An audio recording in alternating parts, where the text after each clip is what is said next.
चलिए शुरू करते हैं रेलवे एएलपी और टेक्नीशियन के पिछले वर्षों के प्रश्नों से। इस वीडियो लेक्चर में हम आरआरबी एएलपी और टेक्नीशियन परीक्षा के पेपर में आए सभी जीके और जीएस प्रश्नों पर विस्तार से चर्चा करेंगे और साथ ही हर प्रश्न से जुड़े सबसे महत्वपूर्ण टॉपिक्स को भी समझाएंगे। इससे आपको आगामी एएलपी, टेक्नीशियन और अन्य आरआरबी परीक्षाओं में बेहतर प्रदर्शन करने में मदद मिलेगी। दोस्तों, इस वीडियो में हम हर प्रश्न का न केवल सही उत्तर देंगे बल्कि उससे जुड़े उन बिंदुओं पर भी चर्चा करेंगे जो आपकी परीक्षा में सहायक हो सकते हैं। तो चलिए शुरू करते हैं। आज की हमारी जो वीडियो है वो एएलपी टेक्नीशियन 2018 9 अगस्त 2018 को होने वाली शिफ्ट 1 में जो एग्ज़ाम हुई थी उसके बारे में पेपर का डिस्कशन किया जा रहा है। ठीक है, आप यहाँ देख सकते हैं इसकी डेट और यहाँ पर एग्ज़ाम का टाइमिंग और एएलपी टेक्नीशियन की एग्ज़ाम। चलिए शुरू करते हैं क्वेश्चन नंबर 1 से कि उत्तल दर्पण जिसकी फोकस दूरी एफ वायु में, किसमें, एयर में, को एक द्रव जिसका अपवर्तनांक म्यू इक्वल टू 4/3 है में डुबोया जाता है तो द्रव में दर्पण की फोकस दूरी क्या होगी। तो हम सबसे पहले समझते हैं उत्तल दर्पण कौन सा दर्पण होता है। वह दर्पण जिसकी अंदर की सतह परावर्तित होती है, जिसकी अंदर की सतह परावर्तित होती है। ठीक है, तो वह उत्तल दर्पण होता है। इसकी जो फोकस बिंदु है वो दर्पण के अंदर ही होता है। अगर फोकल लेंथ की बात करें यानी फोकस दूरी की बात करें तो वह दूरी होती है जो दर्पण के केंद्र से उसके फोकस तक मापी जाती है। दर्पण के केंद्र से उसके फोकस तक मापी जाती है, ये होती है फोकल लेंथ। जब दर्पण एयर में होता है तो उसकी जो फोकस दूरी है वो एफ होती है। ठीक है, अपवर्तनांक यानी कि रिफ्रैक्टिव रेशियो की, रिफ्रैक्टिव इंडेक्स की बात करें तो जब दर्पण को किसी लिक्विड में डुबोया जाता है, दर्पण को अगर हम किसी लिक्विड में डुबोया जाता है तो उस द्रव का जो अपवर्तनांक है वो म्यू हो जाता है। यानी इस सवाल में हमें दिया गया है कि म्यू इक्वल्स टू होता है 4/3। क्या, म्यू इक्वल्स टू 4/3। तो जो द्रव का अपवर्तनांक है वो 4/3 होगा। ठीक है, अब द्रव में फोकस दूरी का प्रभाव क्या होता है कि द्रव में डुबोने से यानी किसी भी लिक्विड में हम मिरर को डुबोते हैं तो दर्पण की जो फोकस दूरी है वो बदल जाती है। इस बदलाव का कारण द्रव के अपवर्तनांक म्यू को माना जाता है। फोकस दूरी द्रव में वायु की तुलना में कम होती है, छोटी होती है। ठीक है, फोकस दूरी का जो समीकरण है वो कौन सा होता है, f liquid is equals to f f air divide by mu. ठीक है, तो एफ लिक्विड जो है वो एफ लिक्विड जो है वो लिक्विड में फोकल लेंथ है, एफ एयर जो है वो वायु में फोकस दूरी है और म्यू है वो अपवर्तनांक है। तो इस सवाल में हमें दिया गया है कि म्यू जो है वो 4/3 दिया गया है। ठीक है, तो अगर हम इस सवाल में फोकस दूरी एफ एयर वायु में दी गई है और जब दर्पण को द्रव में डुबोया जाता है तो फोकस दूरी कम हो जाएगी, लेकिन क्योंकि सवाल में फोकस दूरी एफ का ही सवाल है तो यहाँ उत्तर भी एफ ही होगा। ठीक है, यानी हम कॉन्क्लूजन कह सकते हैं कि जब उत्तल दर्पण को द्रव में डुबोया जाता है तो द्रव में उसकी फोकस दूरी वायु की तुलना में कम होती है, लेकिन सवाल में सीधे तौर पर फोकस दूरी एफ ही दी गई है तो उत्तर जो है वो एफ ही होगा। ठीक है, नेक्स्ट बात करते हैं क्वेश्चन नंबर 2 की। नकारात्मक त्वरण निम्न में से किसकी दिशा के विपरीत होता है। नकारात्मक त्वरण जो है वो आंसर है इसका वेलोसिटी यानी कि वेग के विपरीत दिशा में। अगर हम डेफिनेशन की बात करें कि नेगेटिव एक्सेलरेशन क्या होता है तो यानी कि गति का धीमा होना, और इसका जो अन्य नाम है वो है डिसलेरेशन। ठीक है, डिसलेरेशन। ठीक है, तो ये इसका अन्य नाम है। अगर हम बात करें नेगेटिविटी की तो चेंज इन वेलोसिटी यानी वस्तु की अगर कोई गति घटती है तो हम उसे डी एक्सलरेट कहते हैं, यानी कि वो वस्तु जो है वो अपनी गति से कम होती जाएगी। ठीक है, इसका जो साइन होता है वो नेगेटिव में होता है। ठीक है, अगर एग्जाम्पल की बात करें तो जैसे साइकिल हम चला रहे हैं तो अगर आप ब्रेक लगाते हैं तो वो एक तरीके से डी एक्सलरेट हो जाएगी, यानी कि एक दिशा में गति का कम होना। फॉर्मूला की बात करें, अगर त्वरण के फॉर्मूला की बात करें तो यहाँ पर v minus you by T होता है। v होता है अंतिम गति, ठीक है, u होता है प्रारंभिक गति यानी कि इनिशियल स्पीड, और t होता है टाइम। अब बात करते हैं अगर अंतिम गति से और प्रारंभिक गति की,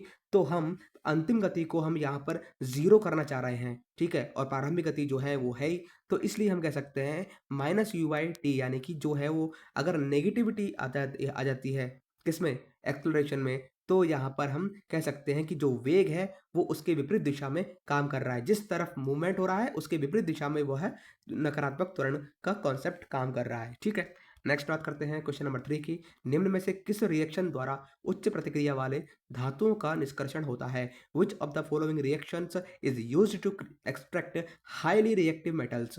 दैट इज इलेक्ट्रोलाइसिस। इलेक्ट्रोलाइसिस का होता क्या है? इलेक्ट्रोलाइसिस एक विद्युत धारा की रासायनिक प्रक्रिया है। इसमें बिजली के माध्यम से पदार्थों का विघटन होता है। किसके? बिजली के माध्यम से, लाइट के माध्यम से, with the help of light हम पदार्थों का विघटन करते हैं। एलिमेंट्स जो हैं वो धातु और गैसों का उत्पादन होता है इसमें। अगर हम एग्जाम्पल की बात करें तो जल का विद्युत अपघटन यानी कि वाटर स्प्लिटिंग, वाटर स्प्लिटिंग इसका एक एग्जाम्पल है। ठीक है, और जो इसके सोर्सेज हैं वो हम डीसी सप्लाईज में यूज़ करते हैं। ठीक है, किसमें? इलेक्ट्रोलाइसिस में। अगर बात करें कैथोड, कैथोड इसमें दो दो रॉड्स होती हैं। ठीक है, दो इलेक्ट्रोड्स होते हैं। कौन कौन से? एक कैथोड, एक एनोड। कैथोड पर बात करें तो इसमें ये ऋणात्मक ध्रुव होता है, यानी कि इसके नेगेटिव इलेक्ट्रोड्स होते हैं, और ये एनोड जो है वो पॉजिटिव इलेक्ट्रोड्स होते हैं। ठीक है, तो ठीक, नेक्स्ट बात करते हैं क्वेश्चन नंबर 4 की। निम्न में से कौन सेप्रोट्रॉफ है? क्वेश्चन है मशरूम। मशरूम जो है वो सेप्रोट्रॉफ है। अगर हम बात करें सेप्रोट्रॉफ की यानी कि उसकी परिभाषा की, तो ये एक डेड, सॉरी गाइस, चलिए देखते हैं। सेट्रोट्रॉफ के बारे में बात कर रहे थे। तो यह एक मृत कार्बनिक पदार्थों का एक अपचय करने वाला जीव होता है। ठीक है, इसके एग्जांपल की बात करें तो फंगस, फंजा जो है वो इसका एग्जांपल है। और फंजाई में जो मशरूम है, दिए ऑप्शंस में मशरूम इसका सही ऑप्शन था। तो हम कह सकते हैं मशरूम एक सेप्रोट्रॉफ है। ठीक है, अगर हम और एग्जांपल की बात करें तो जैसे फंजाई में मशरूम और मोल्ड। ठीक है, मोल्ड हो गया यानी कि शैवाल, और मोल्ड एक तरीके से शैवाल है, एल्गे है। बैक्टीरिया, ठीक है, बैक्टीरिया की बात करें तो बेसिलस और अन्य जो एस्केरिचिया। ठीक है, प्रोटोजोआ की बात करें तो पैरामीशियम। ठीक, तो ये कुछ सेप्रोट्रॉफ हैं। तो मेन बात आपको ये ध्यान रखनी है कि सेप्रोट्रॉफ वे जीव होते हैं जो कि मृत कार्बनिक पदार्थों को का अपचयन करते हैं। ठीक है, नेक्स्ट क्वेश्चन आता है। निम्न में से किस उत्पाद के मूल्य में वृद्धि के परिणाम स्वरूप कई उत्पादों के मूल्य में वृद्धि होगी, जिसके परिणाम स्वरूप मुद्रास्फीति होगी? Which products price increase can lead to inflation as it affects the price of many product, that is petroleum. ठीक है, अगर पेट्रोल की कीमत बढ़ेगी तो मुद्रास्फीति भी बढ़ेगी। यानी कि मुद्रास्फीति का मतलब होता है कि मुद्रा की आपूर्ति में वृद्धि के कारण वस्तुओं और सेवाओं की कीमती में सामान्य वृद्धि हो रहा, ये मुद्रास्फीति का एक परिभाषा है, इसकी डेफिनेशन है।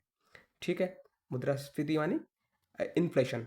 ओके, अगर कीमतों में वृद्धि होगी तो क्रय शक्ति यानी कि जो लोग हैं वो कम खरीदेंगे, यानी कि क्रय शक्ति में गिरावट होगी और जीवन स्तर पर इस पर का असर पड़ता है। ठीक है, अगर मॉनेटरी पॉलिसी की बात करें तो इंक्रीज इन टैक्सेस जो है वो इंक्रीज इन प्रोडक्शन, ये सब मॉनेटरी पॉलिसी में आते हैं जो कि इकोनॉमिक का चैप्टर है। ठीक है, बात करते हैं नेक्स्ट क्वेश्चन की।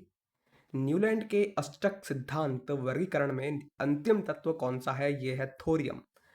ये न्यूलैंड जो है, अगर बात करें न्यूलैंड के अष्टक नियम की, तो यह तत्वों का वर्गीकरण करने का एक तरीका था जो वाद्य संगीत के 8 तारों के सिद्धांत पर आधारित था। ठीक है, इसमें इस नियम को न्यूलैंड ने 1864 में प्रस्तुत किया था। और इस नियम के अनुसार यदि तत्वों को उनके परमाणु भार या परमाणु द्रव्यमान यानी कि एटॉमिक मास के अकॉर्डिंग क्रमबद्ध किया जाए तो हर आठवां एलिमेंट जो है वो उसी तरह के गुणों वाला होता है जैसे पहला एलिमेंट था, जैसे फर्स्ट एलिमेंट था। तो मेन इंपॉर्टेंट बात क्या ध्यान रखना है कि न्यूलैंड के नियम के अकॉर्डिंग यदि तत्वों को उनके परिणाम द्रव्यमान यानी परमाणु द्रव्यमान यानी कि एटॉमिक मास के अनुसार क्रमबद्ध किया जाए, ऑर्डराइज किया जाए, तो हर आठवां तत्व जो है वो उसी तरह के गुणों वाला होता है जैसे पहला तत्व होता है। ठीक है, लेकिन इसकी कुछ लिमिटेशंस थी जो बाद में, यानी कि जैसे उन्होंने हाइड्रोजन और लिथियम जैसे जो एलिमेंट्स उनको एक ही समूह में रखा था जो बाद में गलत साबित हुआ। और बात करें इस क्वेश्चन में तो थोरियम जो है वो न्यूलैंड के अष्टक नियम के अकॉर्डिंग वो लास्ट एलिमेंट था। क्वेश्चन नंबर 7 की बात करें, जब एक परिपथ में कई प्रतिरोध श्रृंखला में जुड़े होते हैं तो करंट का मान क्या होता है? करंट का मान सेम होता है गाइस। जो कनेक्शन है वायर का वो दो तरीके से होता है, एक सीरीज और एक पैरेलल। अगर सीरीज की बात करें तो सीरीज में जो है वो करंट जो है वो सेम रहती है, हर एक रेजिस्टेंस में बहने वाली करंट सेम रहती है। लेकिन अगर पैरेलल की बात करें तो करंट जो है, अगर जैसे मान लो यहाँ से अगर आई करंट जा रही है तो एक करंट जो है वो केसीएल के नियम के अकॉर्डिंग यानी किरचॉफ करंट लॉ के अकॉर्डिंग करंट जो है वो डिवाइड हो जाएगी। यानी कि यहाँ पर हम कह सकते हैं कि आने वाली करंट यानी इनकमिंग करंट आउटगोइंग करंट के बराबर होगी।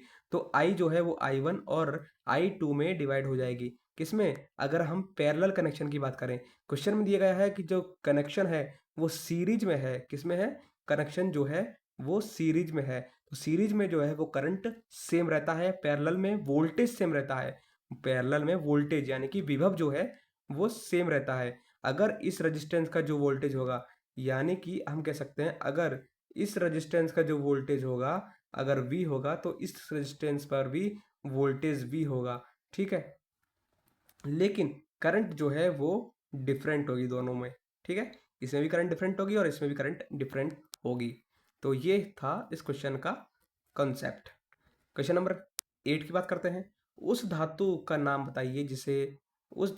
नाम बताइए जिसे आसानी से चाकू से काटा जा सकता है। यह है सोडियम।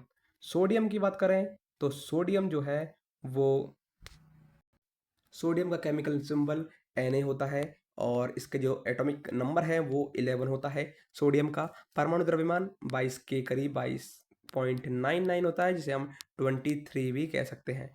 ठीक है, और जो ये रूम टेम्परेचर पे काफ़ी ठोस होता है, इसका जो रंग है वो सिल्वर जैसा होता है। ठीक है, और अगर हम बात करें इसके सोर्सेस की तो समुद्र जल और जैसे सोडियम क्लोराइड जो है वो वहाँ से गेन होता है। तो और सोडियम क्लोराइड को हम नमक भी बोलते हैं। राइट। क्वेश्चन नंबर, अगर अब नेक्स्ट क्वेश्चन की बात करें तो पानी को ब्लीचिंग पाउडर में मिलाने पर कौन सी गैस निकलती है? ये निकलती है क्लोरीन। गाइस, अगर हम सी एक वो देखें, रिएक्शन देखें, जब पानी में घुलता है कौन? ब्लीचिंग पाउडर, तो यह कैल्शियम हाइपोक्लोराइड और कैल्शियम हाइड्रोक्साइड और क्लोरीन गैस उत्पन्न करता है। अगर जो है CaOH का होल ट्वाइस, अगर ब्लीचिंग पाउडर जो है वो पानी में घुलता है यानी हम इसमें पानी मिलाते हैं तो यह है सॉरी, रिएक्शन थोड़ी सी गलत हो गई है। अगर हम रिएक्शन की बात करें, 1 सेकेंड, रिएक्शन की बात करें कि सबसे पहले ब्लीचिंग पाउडर की बात करें तो इसका जो रासायनिक नाम है वो होता है कैल्शियम हाइपोक्लोराइड। क्या होता है? कैल्शियम हाइपोक्लोराइड, जिसका जो सूत्र है वो है CaOCl का होल ट्वाइस। ठीक है, अगर हम इसमें वाटर मिला दें या फिर इसको वाटर में मिला दिया जाए, किसको? ब्लीचिंग पाउडर को, तो ये है किस में टूटेगा? ये बनेगा CaOH का होल ट्वाइस प्लस Cl2, यानी कि कैल्शियम हाइड्रोक्साइड और क्लोरीन गैस में ये उत्पन्न होगा। तो यहां से हम कह सकते हैं कि अगर ब्लीचिंग पाउडर को पानी में मिला दिया जाए तो कौन सी गैस निकलेगी? वो निकलेगी क्लोरीन। ठीक, नेक्स्ट क्वेश्चन की बात करते हैं। नेक्स्ट क्वेश्चन क्या कह रहा है कि 4 किलोग्राम भार की एक वस्तु जो कि क्षैतिज दिशा में 5 मीटर प्रति सेकंड की गति से बढ़ रही है, इसकी गति 10 मीटर प्रति सेकंड तक बढ़ाने के लिए इस पर किया गया कार्य कितना होगा? तो ये कार्य होगा 150 जूल। कितना? 150 जूल। हम देख सकते हैं कि जो वस्तु का भार यानी कि M 4 किलोग्राम, प्रारंभिक गति की बात करें यानी कि U जो है वो 5 मीटर दिया गया है, U 5 मीटर दिया गया है, V 10 मीटर दिया गया है और ये मास है 4 किलोग्राम। और अगर हम कार्य की गणना करें तो W इक्वल्स टू होता है, कार्य जो है वो W जो वो एक तरीके से चेंजमेंट, काइनेटिक एनर्जी में जो चेंजमेंट होता है उसे भी हम कार्य कह सकते हैं। यानी कि यहाँ पर गतिज ऊर्जा के संबंध में हमें निकालना है। तो कार्य और गतिज ऊर्जा के सिद्धांत का उपयोग हम ऐसे कर सकते हैं कि जो W जो है वो परिवर्तनशील काइनेटिक एनर्जी होती है, यानी कि चेंजेबल काइनेटिक एनर्जी होती है। क्या? W, वैसे तो W इक्वल्स टू होता है F इंटू एस, बल इंटू विस्थापन, लेकिन अगर काइनेटिक एनर्जी के संदर्भ में बात करें तो यह जो है वो परिवर्तनशील काइनेटिक एनर्जी होती है, यानी गतिज ऊर्जा में जो जो चेंजमेंट हो रहा है। कैसे? अब काइनेटिक एनर्जी इक्वल्स टू हम जानते हैं, काइनेटिक एनर्जी जो है वो काइनेटिक एनर्जी इक्वल्स टू होता है हाफ M V स्क्वायर। ठीक है, अगर हम इनिशियल काइनेटिक एनर्जी की बात करें, इनिशियल काइनेटिक एनर्जी की बात करें, यानी कि प्रारंभिक गतिज ऊर्जा की बात करें, प्रारंभिक गतिज ऊर्जा की बात करें, काइनेटिक एनर्जी इनिशियल, वो होती है हाफ एम यू स्क्वायर, ठीक। और फाइनल काइनेटिक एनर्जी की बात करें तो वो होती है हाफ एम वी स्क्वायर, ठीक है। यहाँ पर हमें टोटल वर्क निकालना है, तो टोटल वर्क कैसे निकलेगा? टोटल वर्क निकलेगा W टोटल इक्वल्स हो जाएगा kinetic energy final minus kinetic energy initial, ठीक है। अब काइनेटिक एनर्जी की बात करें तो हमने निकाल लिया final half m v square और इनिशियल जो है वो हाफ एम यू स्क्वायर। चलिए रख देते हैं हम, ठीक है। यहाँ से इसको इरेज कर देता हूँ मैं। अब इस फॉर्मूला में अगर काइनेटिक एनर्जी इसके W के फॉर्मूला में रखेंगे इसको, ठीक है, तो W इक्वल्स टू हो जाएगा half m v square minus half m u square, यानी kinetic energy final minus kinetic energy initial. तो हाफ एम वी स्क्वायर और हाफ एम यू स्क्वायर में हाफ एम को कॉमन ले लेंगे, हाफ एम को कॉमन ले लेंगे, जो ब्रैकेट में बचेगा वो क्या बचेगा? V square minus u square. तो वी क्या है? वी है 10, यानी कि जो अंतिम गति है वो 10 का स्क्वायर माइनस कितना? प्रारंभिक गति कौन सी है? 5 मीटर प्रति सेकंड, यानी कि 5 का स्क्वायर। तो और m की वैल्यू जो है वो m की वैल्यू यहाँ से हटा करके हम रख देंगे 4, ठीक है। ये 4 m की वैल्यू आ गई। अब इसको सॉल्व कर लेंगे तो सॉल्व करने पर हमारे पास क्या आएगा? 150 जूल। कैसे? 10 square equals to 100 minus 5 square ये होता है 25, यानी कि 75। और 75 2 से हम 4 काटेंगे तो ये 2 बार जाएगा, 2 इंटू 75 इक्वल्स टू होता है 150 जूल, ठीक। क्वेश्चन नंबर 11, चिंतावन यूनिज half of but I say के लेखक कौन है? ये है अनिल मेनन। कौन? अनिल मेनन, ठीक है। नेक्स्ट बात करते हैं, प्रतिरोध की एसआई इकाई क्या होती है? प्रतिरोध की एसआई इकाई ओम होती है, ठीक है। ओम जो है वो जिसे हम रेजिस्टेंस बोलते हैं, ठीक है। अगर इसकी डेफिनेशन की बात करें तो यह विद्युत प्रवाह के विरोध को विरोध करता है, यानी कि जो करंट है उसका अपोज करता है। इसकी जो फॉर्मूला है वो R equals to v upon I होता है, जहाँ पर V वोल्टेज और I करंट होता है, ठीक है। और अगर हम इसके उसकी बात करें लंबाई, लेंथ और अनुप्रस्थ काट के क्षेत्रफल की, तो किसी भी मटेरियल का जो रेजिस्टेंस होता है वो R equals to rho l upon a होता है, जहाँ पर R resistance, rho resistivity of that particular material, और यानी कि उस पर्टिकुलर मटेरियल की जो रेजिस्टिविटी है, एल लेंथ हो जाती है और ए हो जाता है area of that particular substance. तो यहाँ पर हम देख सकते हैं जो रेजिस्टेंस है वो लेंथ के तो प्रोपोर्शनल होता है, R equals to rho l upon a, resistance जो है वो लेंथ के तो प्रोपोर्शनल होगा और एरिया के इनवर्सली प्रोपोर्शनल होगा, ठीक है, इनवर्सली प्रोपोर्शनल होगा, ठीक है। तो हम कह सकते हैं जो रेजिस्टेंस है वो मटेरियल की रेजिस्टेंस मटेरियल की लेंथ पर डिपेंड करता है और उसके क्षेत्रफल पर डिपेंड करता है। बात करते हैं एक और इसके फॉर्मूला की, तो रेजिस्टेंस का जो फॉर्मूला होता है वो होता है आर टी, यानी at any temperature R T equals to R naught 1 plus alpha t, जहाँ पर अल्फा टी, ठीक है, जहाँ पर आर टी जो है वो resistance of eight any temperature, यानी किसी भी टेम्परेचर पर हमें रेजिस्टेंस निकालना है तो सबसे पहले हम आर नॉट यानी कि 0 डिग्री पर जो रेजिस्टेंस होगा into 1 plus alpha into T, alpha जो है वो रेजिस्टेंस कांस्टेंट है, सॉरी वो टेम्परेचर कांस्टेंट है, ठीक है। और अल्फा टी या टी जो है वो टेम्परेचर है, यानी तापमान में परिवर्तन, कितना टेम्परेचर में चेंज हुआ है, कितना टेम्परेचर में चेंज हुआ है, ये टी दर्शाता है। इसे हम डेल्टा टी भी कह सकते हैं, यानी कि final temperature minus initial temperature. तो कितना टेम्परेचर चेंज हुआ है, तो हम कह सकते हैं कि जो रो एल अपॉन ए जो है तो लेंथ और एरिया पर तो डिपेंड करता ही है और रेजिस्टिविटी पर डिपेंड करता है, कौन? रेजिस्टेंस। और साथ ही साथ यह टेम्परेचर पर भी डिपेंड करता है।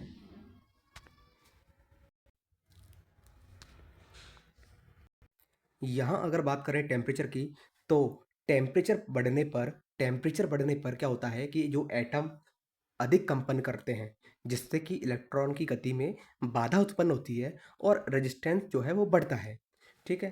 यानी कि हम कह सकते हैं कि हाईएस्ट टेम्परेचर पर रेजिस्टेंस ज़्यादा होता है और लोएस्ट टेम्परेचर पर रेजिस्टेंस कम होता है, और जब हाईएस्ट टेम्परेचर होता है तो ऊर्जा की हानि भी अधिक होती है, ठीक। नेक्स्ट क्वेश्चन की बात करते हैं, तमिलनाडु के नए राज्यपाल का नाम क्या है? ये है RN रवि। अगर हम और स्टेट की बात करें, और स्टेट के जो राज्यपाल हैं, तो जैसे काफ़ी सारे, आंध्र प्रदेश के विश्वभूषण हरिचंदन, ये शायद पहले थे, और अभी के जो लेटेस्ट हैं वो हैं अब्दुल नासिर। अरुणाचल प्रदेश के त्रिविक्रम परनायक, असम के हैं गुलाब चंद कटारिया, असम के हैं गुलाब चंद कटारिया, ठीक है। बिहार के राजेंद्र विश्वनाथ, राजेंद्र विश्वनाथ, ठीक है। छत्तीसगढ़ के विश्वभूषण हरिचंदन, विश्वभूषण हरिचंदन, ठीक है। गोवा के PS, गोवा के PS श्रीधरन पिल्लई। गुजरात के बने हैं आचार्य देवव्रत, आचार्य देवव्रत, ठीक है। हरियाणा के बंदात्रु दत्तात्रेय, हरियाणा के बंदात्रु दत्तात्रेय। हिमाचल प्रदेश के प्रदीप शुक्ला, प्रदीप शुक्ला, हिमाचल के हैं प्रदीप शुक्ला, ठीक है। ऐसे ही झारखंड के CP राधाकृष्णन, कर्नाटक के थावरचंद गहलोत, कर्नाटक के हैं थावरचंद गहलोत, और केरल के आरिफ मोहम्मद खान, केरला के आरिफ मोहम्मद खान, ठीक है। और मध्य प्रदेश के मंगू भाई छगन भाई पटेल, MP के हैं मंगू भाई छंगू भाई पटेल, ठीक है। महाराष्ट्र की बात करें तो रमेश PS, महाराष्ट्र में है रमेश रमेश PS, ठीक है। इसी तरह उत्तर प्रदेश में आनंदीबेन पटेल, उत्तराखंड में गुरमीत सिंह, पश्चिम बंगाल में डॉक्टर CB आनंद बोस। क्वेश्चन नंबर 14 की बात करते हैं, तो सर्च लाइट का परावर्तक कौन सा है, यानी कि which reflector is used in a searchlight that is concave mirror, यानी कि अवतल दर्पण। अवतल दर्पण ये सर्च लाइट का परावर्तक माना गया है इसको, ठीक है। अगर हम बात करें उत्तल दर्पण और अवतल दर्पण में क्या अंतर है, तो उत्तल दर्पण जो है वो परावर्तक सतह इसकी बाहर की ओर घुमावदार होती है, ठीक है। और अवतल दर्पण जो है, अवतल दर्पण ये परावर्तक सतह अंदर की ओर घुमावदार होती है, ठीक है। ये उत्तल दर्पण है, और 1 सेकेंड, और ये अवतल दर्पण है, ठीक है।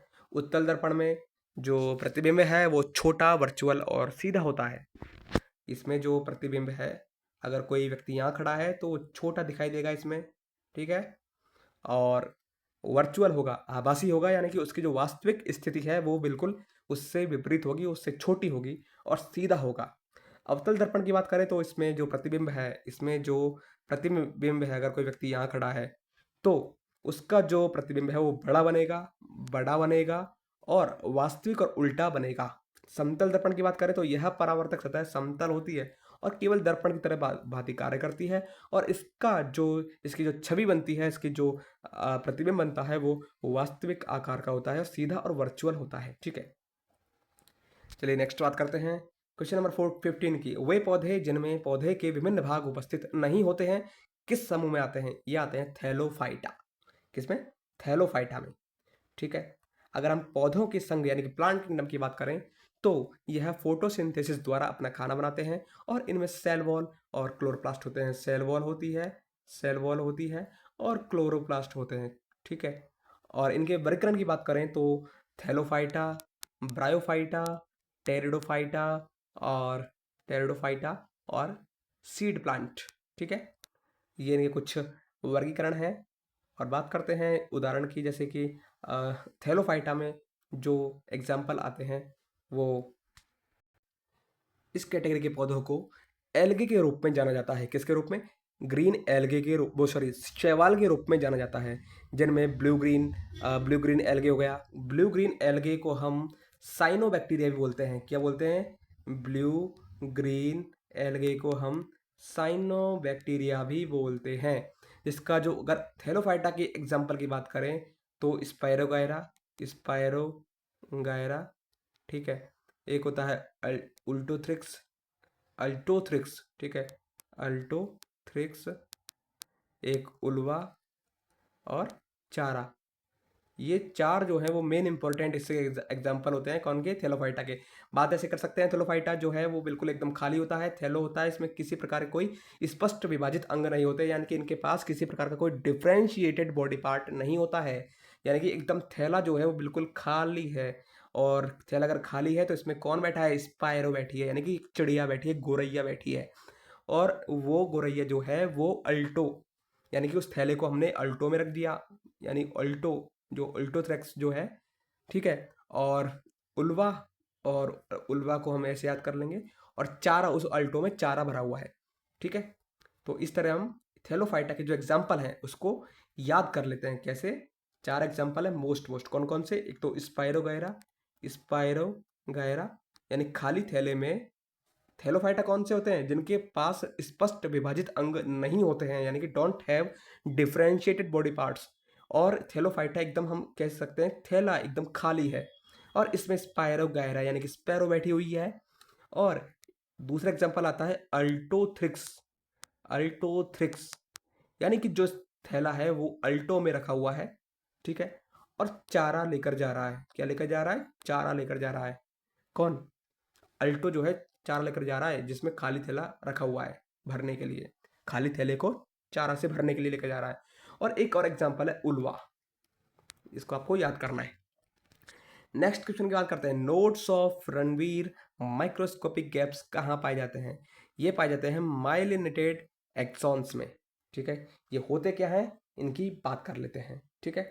अगर हम बात करें माइलिनेटेड एक्सॉन, माइलिनेटेड एक्सॉन की बात करें तो ये वे एक्सॉन होते हैं जिनकी बाहरी परत मेलानिन से ढकी रहती है, जो तंत्रिका कोशिका के तंतु होते हैं, किसके, न्यूरॉन्स के तंतु होते हैं, ठीक है।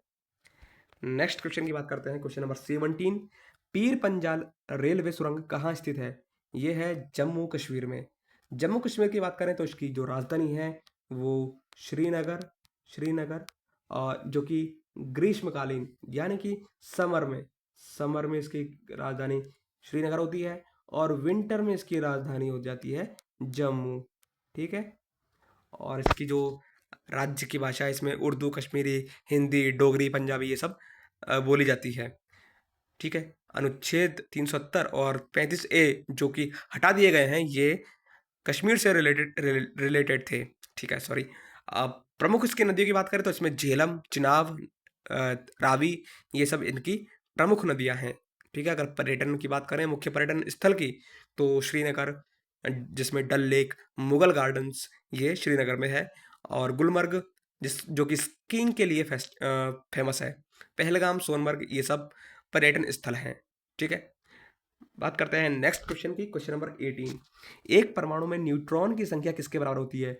ये होती है mass number minus atomic number, यानी कि द्रव्यमान संख्या में से परमाणुओं की संख्या घटा दी जाए। अगर कोई एटम है जिसका एटॉमिक मास, अगर उसमें एटॉमिक मास भी दिया गया है और उसकी परमाणु संख्या दी गई है, तो इसको, इसमें से इसको अगर घटा देंगे तो हमारे पास परमाणु में न्यूट्रॉन की संख्या आ जाएगी। किसकी संख्या आ जाएगी, न्यूट्रॉन की संख्या आ जाएगी, ठीक है। अगर हम मास की बात करें, अगर हम मास की बात करें तो वो होती है प्रोटीन, वो सॉरी, प्रोटॉन प्लस न्यूट्रॉन की संख्या को हम मास कहते हैं, ठीक है। और अगर आप परमाणु संख्या की, एटॉमिक नंबर की बात करें, तो एटॉमिक नंबर जो है वो प्रोटॉन की संख्या के बराबर होता है, ठीक है। प्रोटॉन की संख्या के बराबर होता है एटॉमिक नंबर। अब अगर बात करें नाभिक, न्यूक्लियर, तो न्यूक्लियर में, न्यूक्लियस में प्रोटॉन और न्यूट्रॉन रहते हैं। प्रोटॉन जो है वो पॉजिटिव चार्ज लेता है, न्यूट्रॉन वो है वो किसी भी प्रकार का कोई चार्ज नहीं होता, कह सकते हैं हम इसे कि ये आवेशहीन होता है, यानी कि नो चार्ज होता है इसमें, ठीक है। इलेक्ट्रॉन नेगेटिव चार्ज धारण करते हैं। और हमने बता दिया कि एटॉमिक नंबर जो है वो प्रोटॉन की संख्या के बराबर होता है, ठीक है। अगर हम बात करें इलेक्ट्रॉन्स की, तो इसके कक्ष में इलेक्ट्रॉन्स घूमते हैं। इसके जो सेल्स होते हैं, जो कि के, एल, एम और एन से रिप्रेजेंट किया गया है, इन्हें हम शेल बोलते हैं, कक्ष बोलते हैं। यानी कि अगर एक कोई नाभिक है तो उस एटम की नाभिक के चारों ओर जो घूमते हैं, चारों ओर जो कक्ष होते हैं, उन्हें उन्हें हम शेल्स कहते हैं। अगर नाभिक के जो पास वाला कक्ष है उसे हम के, उससे जस्ट दूर वाला एल, फिर m और फिर n। इस तरीके से हमने इनको कक्षों में डिवाइड किया गया है, जो कि इनकी जो वैलेंसी ऑफ इलेक्ट्रॉन्स है वो यहीं से हम मालूम कर सकते हैं। ठीक है, नेक्स्ट क्वेश्चन की बात करते हैं। नेक्स्ट क्वेश्चन आता है क्वेश्चन नंबर 19। अलैंगिक प्रजनन लैंगिक प्रजनन से कैसे भिन्न होता है? How does a sexual reproduction differ from sexual reproduction? ये होता है कि नए जीवजनक रूप से अभिभावक के समान होते हैं, यानी कि जो न्यू ऑर्गेनिजम्स होते हैं वो जेनेटिकली आइडेंटिकल होते हैं किनके? अपने पेरेंट के। ठीक है, तो हम इसका थोड़ा सा अगर देखें कॉन्सेप्ट, तो ये अलैंगिक प्रजनन क्या होता है, इसमें यूनिपेरेंटल होते हैं और लैंगिक प्रजनन जो है वो बाईपेरेंटल होते हैं। ठीक है, इस तरह से हम इनको डिवाइड कर सकते हैं। बात करते हैं नेक्स्ट क्वेश्चन की। NH4 का होल ट्वाइस SO4 के एक अणु में कितने परमाणु होते हैं? इनमें होते हैं 15 परमाणु। हम देख सकते हैं इसमें नाइट्रोजन का एक परमाणु होता है, हाइड्रोजन के 4 परमाणु है। ठीक है, नाइट्रोजन का एक, हाइड्रोजन के 4। लेकिन बात करें NH4 का होल ट्वाइस है, तो यानी हर एक के दो दो और होंगे, यानी कि नाइट्रोजन के अब 2 एटम हो गए, 2 परमाणु हो गए, और हाइड्रोजन के जो हैं वो 4 इंटू 2 यानी कि 8 हो गए। ठीक है, 2 और 8। फिर एक सल्फर का, ठीक है, एक सल्फर का परमाणु और एक ऑक्सीजन का परमाणु जो है, तो ऑक्सीजन के कितने परमाणु कितने हैं? वो हैं 4 परमाणु। ठीक है, तो हम कुल मिलाकर कह सकते हैं कि नाइट्रोजन का 2 प्लस हाइड्रोजन के 8 प्लस सल्फर का 1 प्लस ऑक्सीजन के 4, टोटल कितने हो गए? 15। 15 जो है वो परमाणु होते हैं किस सूत्र में? NH4 का होल ट्वाइस डॉट SO4। ठीक है, चलिए बात करते हैं नेक्स्ट क्वेश्चन की। किस संवैधानिक कानून के माध्यम से भारत और पाकिस्तान दो स्वतंत्र राष्ट्रों के रूप में क्रियान्वित किए गए? ये किए गए थे भारतीय स्वतंत्रता अधिनियम 1947, इंडियन इंडिपेंडेंस एक्ट 1947 के अकॉर्डिंग। ठीक है, नेक्स्ट क्वेश्चन की बात करते हैं। भारतीय ओलंपिक संघ के अध्यक्ष कौन हैं? ये हैं PT उषा। अगर हम ओलंपिक खेलों की बात करें तो 1896 में एथेंस में सबसे पहले ओलंपिक खेले गए। ठीक है, इसका जो आयोजन है वो 4 वर्ष में एक बार होता है, और ये है 2 तरीके से होते हैं, 2 टाइप के होते हैं। एक तो विंटर और एक समर ओलंपिक, विंटर ओलंपिक और समर ओलंपिक। इसके जो ध्वज में 5 रिंग होती हैं, कितनी? 5 रिंग होती हैं, जो कि विभिन्न रंगों को दिखाती हैं। ठीक है, बात करते हैं नेक्स्ट क्वेश्चन की। Question number 23। संवेग को किसके गुणनफल के रूप में व्यक्त किया जाता है? इसको किया जाता है द्रव्यमान और वेग। इसका जो फॉर्मूला होता है P=mv, जहाँ P= मोमेंटम को दर्शाता है, m मास और v जो है वो वेलोसिटी को रिप्रेजेंट करता है। यानी कि संवेग क्या होता है? संवेग वह होता है जो किसी की वस्तु का गति के साथ जुड़ा हुआ गुण। यहाँ पर हम बात करें इसके जो यूनिट है संवेग की, वो कितनी होती है? Kilogram metre kilo kilogram metre per second. हम कह सकते हैं मास का किलोग्राम आ गया। वेलोसिटी की जो यूनिट है वो मीटर पर सेकंड होती है, उसको हमने यहाँ पुट अप कर दिया, तो हमने देखा कि मोमेंटम की जो फॉर्मूला होता है वो होता है किलोग्राम मीटर पर सेकंड। ठीक है, यह एक तरीके से रैखिक और घूर्णन संवेग भी होता है। और अगर हम संवेग का संरक्षण की बात करें तो संवेग किसी प्रणाली में तब तक स्थिर रहता है जब तक बाहरी बल न लगे, और संवेग का नियम कहता है कि किसी वस्तु का संवेग उस पर लगे बाहरी बल के अनुपात में होता है। जैसे एग्जाम्पल के तौर पर कार, क्रिकेट बैल से बॉल का टकराना। ठीक है, ये सब जो है वो मोमेंटम के एग्जाम्पल हैं। नेक्स्ट क्वेश्चन की बात करें तो मेंडलीव की आवर्त सारणी में तत्वों के गुणों को उनके किसका आवधिक स्वभाव माना जाता है? यह है एटॉमिक नंबर।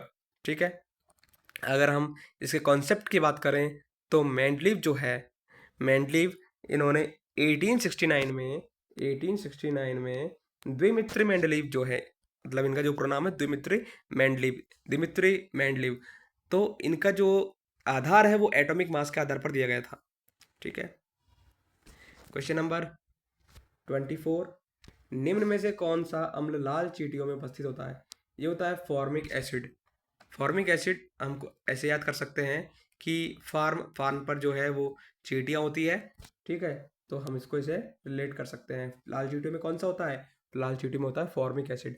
अन्य केमिकल नेम की बात करें तो वो आते हैं, जैसे टार्ट्रिक एसिड हो गया, ठीक है। टार्ट्रिक एसिड को हम कैसे डिनोट करते हैं? C4H6O6, C4H6O6, जो कि अंगूर में होता है। एस्कॉर्बिक एसिड की बात करें तो विटामिन सी को हम एस्कॉर्बिक एसिड बोलते हैं।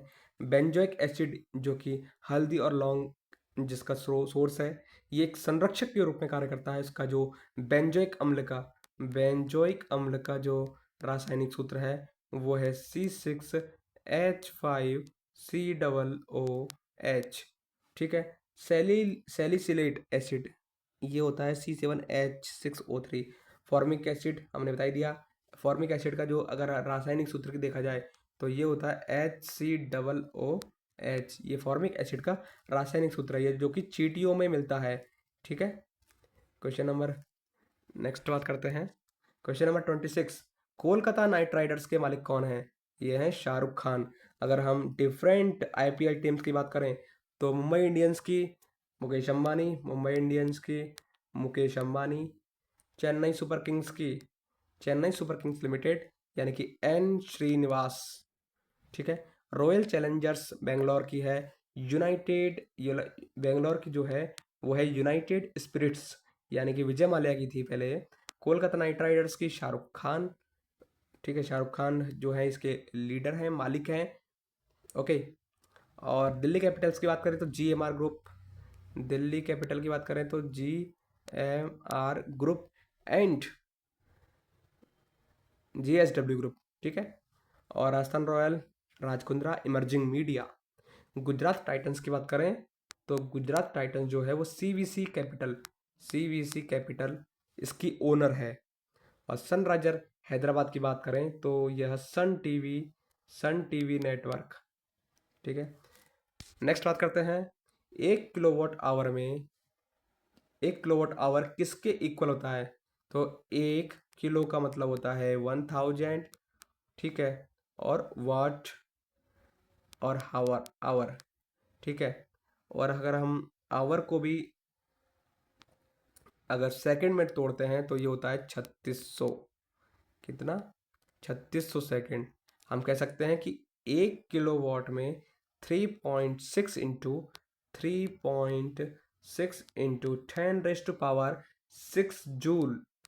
होता है, ठीक है। अगर हम और अन्य मात्रक की बात करें तो टेम्परेचर का होता है डिग्री सेंटीग्रेड यानी कि डिग्री केल्विन। धारा जो है यानी कि करंट, उसका होता है मात्रक एम्पियर। वोल्टेज का V, रेजिस्टेंस का ओम, दाब का पास्कल, ठीक है। फ्रीक्वेंसी जो है वो हर्ट्ज होता है इसका मात्रक। अगर हम बात करें एनर्जी यानी कि ऊर्जा की तो उसका मात्रक होता है जूल। तो ये कुछ मात्रक हैं। गाइस यहाँ तक बने रहने के लिए धन्यवाद।